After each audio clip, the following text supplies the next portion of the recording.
नमस्कार, आप देख रहे हैं 3NN न्यूज नेटवर्क। मैं हूं विपुल माहेश्वरी।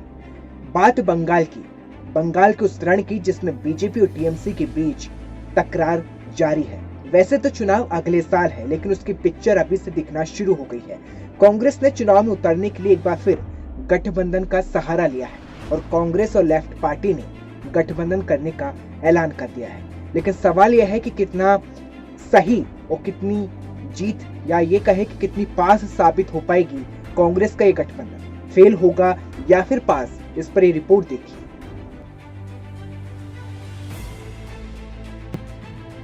पश्चिम बंगाल में चुनाव अगले साल होने हैं, लेकिन इस वक्त चुनाव की सरगर्मियां अभी से तेज हैं। एक तरफ जहां बंगाल में बीजेपी के राष्ट्रीय नेता आए दिन बंगाल का दौरा कर रहे हैं और चुनावी हुंकार भर रहे हैं, यानी कि जीत का दावा कर रहे हैं, वहीं दूसरी तरफ टीएमसी भी बीजेपी को जवाब देने में कोई कसर नहीं छोड़ रही। इस बीच कांग्रेस और लेफ्ट पार्टी ने भी अगले विधानसभा चुनाव में गठबंधन का ऐलान कर दिया है। कांग्रेस नेता धीर रंजन चौधरी ने ट्वीट कर इस बात की जानकारी दी, यानी पश्चिम बंगाल में आने वाले विधानसभा चुनाव में मुकाबला त्रिकोणीय होने वाला है। टीएमसी, बीजेपी और लेफ्ट कांग्रेस गठबंधन के बीच सीधी टक्कर देखने को मिली। वैसे ऐसा पहली बार नहीं है कि लेफ्ट और कांग्रेस पश्चिम बंगाल में साथ आए हो। इससे पहले 2016 का विधानसभा चुनाव भी दोनों पार्टियों ने साथ मिलकर लड़ा था, लेकिन 2019 के लोकसभा चुनाव में वो अलग हो गए थे।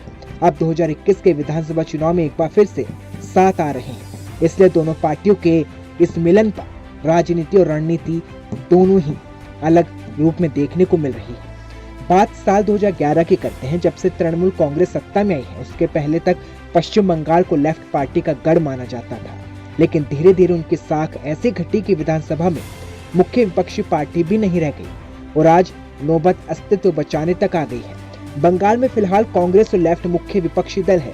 ममता बनर्जी सत्ता विरोधी लहर का सामना कर रही है। अगर उनके साथ मिलकर गठबंधन करते तो शायद कांग्रेस और लेफ्ट का राजनीतिक अस्तित्व बिल्कुल ही खत्म हो जाता। यही वजह है कि दोनों पार्टियों ने तृणमूल को चुनौती देने के लिए एक होना ही समझा है। आपको चुनावी समीकरण के बारे में बताते हैं। साल 2016 के विधानसभा चुनाव में कुल 293 सीटों में तृणमूल कांग्रेस 211 सीटें जीतकर सबसे बड़ी पार्टी बनी थी। कांग्रेस ने 44 सीटें और लेफ्ट को 32 सीटें और बीजेपी को 3 सीट पर जीत मिली थी। वोट शेयर की बात करें तो तृणमूल कांग्रेस को तकरीबन 45% वोट मिले थे। लेफ्ट के पास वोट शेयर 25% था और सीटों के कांग्रेस में थी। कांग्रेस के पास 12% के आसपास वोट शेयर था, लेकिन उसे लेफ्ट से ज्यादा सीटें मिली थी। बीजेपी का वोट शेयर के तकरीबन 10% था। लेकिन साल 2019 के लोकसभा चुनाव में सारे समीकरण धरे के धरे रह गए। कुल 40 सीटों में से तृणमूल ने 22 सीटें, वहीं बीजेपी ने 18 और कांग्रेस 2 पर सिमट गई। लेफ्ट का खाता भी नहीं खुला था। लेकिन अब 2021 के बंगाल के सियासी संग्राम में कांग्रेस का गठबंधन कितना पास और कितना फेल होगा, ये तो आने वाला चुनाव तय करेगा।